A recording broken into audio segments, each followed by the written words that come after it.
তবে এই মাসের 15 তারিখে মানে 15ই সেপ্টেম্বর আমি বেরিয়ে গেলাম নর্থ বেঙ্গলের কিছু অজানা জায়গা এক্সপ্লোর করতে। খুবই কম খরচে একদম ট্রেনের একদম সস্তার টিকিট নিয়ে যাত্রা শুরু করলাম। এবার আস্তে আস্তে ঘুরবো। লোকাল বাসে উঠলাম।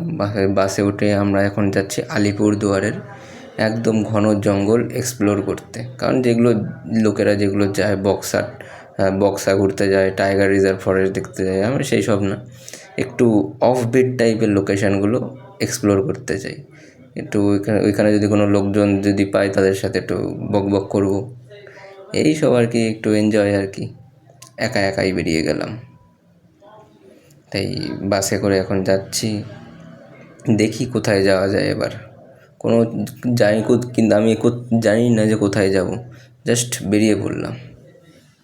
এবার ভিডিওটা চলতে থাকুক, আমিও মোবাইল নিয়ে ভিডিও বানাতে আছি। এবার যেখানে পৌঁছাই, কোথায় জানি না কোথায় পৌঁছাবো, এবার গিয়ে আপনাদের সাথে সবই শেয়ার করবো আর কি। নর্থ বেঙ্গল সবসময় একটু পছন্দের জায়গাগুলোর মধ্যে আমার একটা, কারণ বেস্ট পার্ট হলো এখানকার নদী, সবুজ গাছপালা, জাস্ট দূরে একটু পাহাড় দেখা যায়, একদম যেরকম ছোটোবেলার ছবি আঁকতাম সেরকম মনে হয়। দূরে পাহাড়, তারপর একটু মাঠ, একটু মাঝখান দিয়ে নদী যাচ্ছে, আর সুন্দর সিনারি, আর দূরে পাহাড় দেখা যাচ্ছে, ব্যাস আর কি চাই। আর ফ্রেশ অক্সিজেন নিতে যাও, আর শান্তি থাকো একটুখানি শহরের কোলাহল থেকে অনেক দূরে। ওই যে দেখা যাচ্ছে পাহাড়। এইবার বাস থেকে নেমে একটা অটো ধরলাম, দেখি কোথায় পৌঁছাই আমি। লোকেশন তো খুব সুন্দর লাগছে। অটো দাদার সাথে কথা বললাম, বললো এটা এদিকটা এলিফ্যান্ট জোন, এখানে হঠাৎ করে হাতি চলে আসে। এবার দেখি যদি কপালে থাকে তাহলে হাতি দেখতে পাবো আর কি। একটু পোজ মারতে একটু ভিডিও বানিয়ে নিলাম অটোতে বসে দাদার সাথে।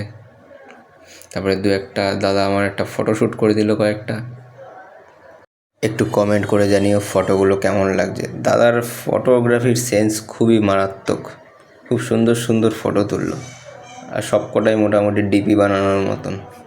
আমার মোটামুটি 1 বছরের প্রোফাইল পিকচার কমপ্লিট। আর বেশি কিছু বলবো না, আপনারা এবার একটু এনজয় করুন হরিয়ালি দেখতে, সবুজ গাছপালা আর সুন্দর লোকেশান।